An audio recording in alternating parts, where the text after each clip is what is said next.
तो इसका मतलब बैकग्राउंड माइंड में, इनके सबकॉन्शियस दिमाग में यह था कि पुलिस तो हमारे जेब का है, पुलिस क्या कर लेगी।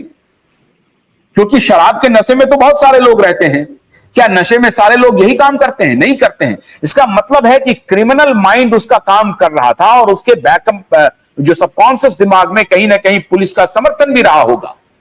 तो ये कुल मिलाकर के ये जो केसेस हो रहे हैं सर, तो आपको लगता है कि ये पूरा वातावरण तैयार कर रहा है और उसको पॉलिटिकल संरक्षण है? बिल्कुल, इसमें कोई ऐसी चीज नहीं है जिसके लिए बहुत एप्लीकेशन ऑफ माइंड की जरूरत है बताने के लिए। दिशा सालियान के केस में भी आशुतोष जी, पहले तो मैं आपको सलूट करता हूँ कि इतनी पुरानी घटना होते हुए भी जिस शिद्दत से एक इस कैंपेन को आपने फॉलो किया बिना गिव अप किए, और कई लोगों के ने कई तरह के आपने सिनिसिज्म का इल्जाम भी लगाया होगा, but you have not given up. ये वाकई एक out of the ordinary campaign की तरह आपने उसे दिया।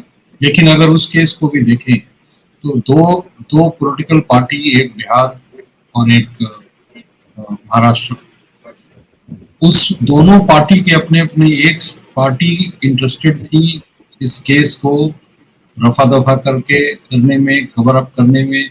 दूसरी पार्टी भी अपने पॉलिटिकल रीजन से इंटरेस्टेड थी कि इसको तुरंत खोल दिया जाए। ऐसा नहीं था कि बिहार पुलिस जो गई वो बिल्कुल ही मेरिट पे चली गई और उसमें कोई पॉलिटिकल कंसिडरेशन नहीं था, मुझे नहीं लगता है। तो ये जो अंडर इंथुजियाज्म और ओवर इंथुजियाज्म के दो एग्जांपल्स हैं।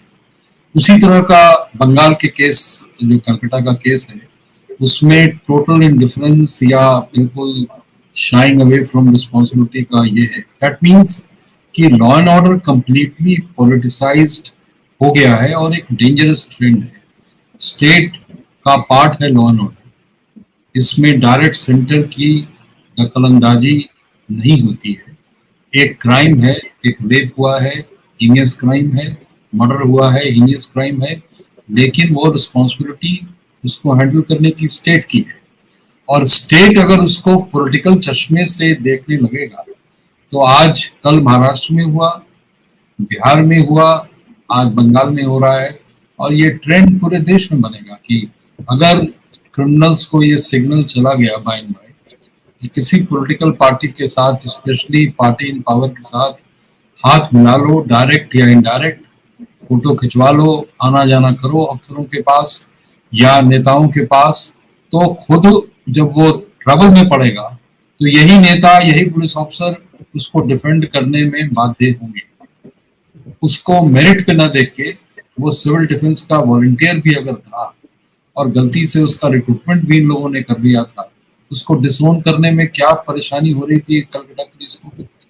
उसको डिसोन करके अरेस्ट तो उन्होंने किया, लेकिन उसके पूरे के पूरे सिचुएशन को कवर अप करने की जो कोशिश हुई वो बहुत ही फनी है। और ये लैक ऑफ प्रोफेशनलिज्म का बहुत हाईएस्ट एग्जाम्पल पुट अप हो रहा है, जहां हम चीजों को मेरिट पर न देख के एक उसके पॉलिटिकल लेंस से देखने की कोशिश करते हैं। और इसमें मेरे ख्याल से ये बहुत डेंजरस ट्रेंड है। कमिंग टाइम्स में कहीं ना कहीं सुप्रीम कोर्ट जैसी संस्था को ये इंटरफेयर करना चाहिए, न केवल क्राइम के इन्वेस्टिगेशन में बल्कि इस इन्वेस्टिगेशन में कि जो अनडिटेड पावर दिया गया है लॉ एंड ऑर्डर का स्टेट गवर्नमेंट को, क्या उसमें कोई डिस्क्लेमर है? अगर नहीं है तो वही ट्रेंड जो शुरू हुआ है कंट्री के और स्टेट्स में भी होगा, ऐसी मेरी आशंका है। देखिए, मैं अब उदय जी, हमारे पास जो दर्शक बहुत संदेश भेज रहे हैं, लाइव संदेश भेज रहे हैं। राशिद अली कह रहे हैं कि हम लोग सारी पार्टियों का बैकआउट करेंगे, किसी पार्टी को वोट नहीं देंगे, इसमें बहुत बड़ी राजनीति हो रही है और सब में सबसे ज्यादा मोदी जी ही उद्धव ठाकरे को बचाने में लगे हुए हैं। देखिए, ये बात तो सही है। एक चितरंजन दास लिख रहे हैं, दिशा सालियान केस, निर्भया केस, मुंबई एक जैसा लगता है। अमित जैन कह रहे हैं कि एकदम फांसी ही होनी चाहिए, इमीडिएटली स्ट्रिक्ट लॉ रिक्वायर्ड। अब ये लोग, इस तरह से लोग रिएक्शन दे रहे हैं। पॉलिटिशियंस की जो क्रेडिबिलिटी है, खाली लिप सर्विस से तो काम नहीं होगा उदय जी।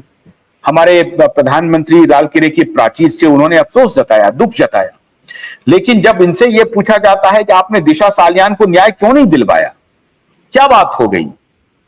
अब ये मीडिया में खबरें आ रही हैं कि जब आपने 4 साल में सुशांत सिंह के केस का कुछ भी नहीं किया, तो आज बंगाल की बेटी का केस सीबीआई लेकर के क्या करेगी। उनकी क्रेडिबिलिटी तो संदेह में है। इसे तो बेटर बंगाल पुलिस ही थी, चलो दबाव डाल करके कैसे भी करके अरेस्ट तो कर लिया, रेपिस्ट को अरेस्ट कर लिया। अब उसमें तो कोई रॉकेट साइंस है नहीं है, सीबीआई करेगी क्या। हाँ, अब जो लार्जर चीजें जो वहां चल रही हैं उसका इन्वेस्टिगेशन करे सीबीआई। तो अब ये भी उदय जी, ये भी कहा जा रहा है कि जिस केस को डिविएट करना है, लंबा खींचना है, उसको सीबीआई को दे दो। जी देखिए, उसमें जैसा कि आपने बिल्कुल सही पकड़ा है, इन्वेस्टिगेशन क्राइम एफआईआर के दर्ज होने से लेके अरेस्ट तक की मात्र यात्रा नहीं है। इसके बाद एक अवधि के बाद केस को चार्जशीट किया जाता है कोर्ट में, और उस या तो वो कैंसिल किया जाता है या चार्जशीट किया जाता है, या एविडेंस नहीं मिलने का एक प्रपोजल वहां पे दिया जाता है। यही 3 डेस्टिनेशन किसी केस में होते हैं। अगर आपने एफआईआर दर्ज किया, आपने अरेस्ट किया, इसका मतलब ये साफ है कि प्रथम दृष्टया क्राइम हुआ है, प्रथम दृष्टया एविडेंसेस हैं अगेंस्ट द अक्यूज, इसीलिए आपने अरेस्ट किया है।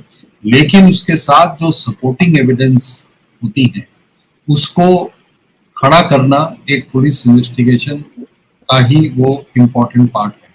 अगर वो सीबीआई के पास गई भी है तो सीबीआई उसके लार्जर कॉन्स्पिरेसी के का पार्ट, उसके पॉलिटिकल लिंकेजेस का पार्ट, ये सब कितना ऑब्जेक्टिवली निकाल के लाएगी, जैसा कि आप डाउट करते हैं, वो डाउट काफी एक लेजिटिमेट डाउट है। इसीलिए कई बार अगर हेडेक को दूर करना है, जिस दिन सीबीआई को ट्रांसफर हुआ, ममता बनर्जी भी बहुत लगता है चैन की सांस उनको मिल गई। ये जो मैं आपको इसीलिए दिखा रहा था टाइम्स ऑफ इंडिया का आज, ये इंटरेस्टिंग है कि हुज दीदी आर यू।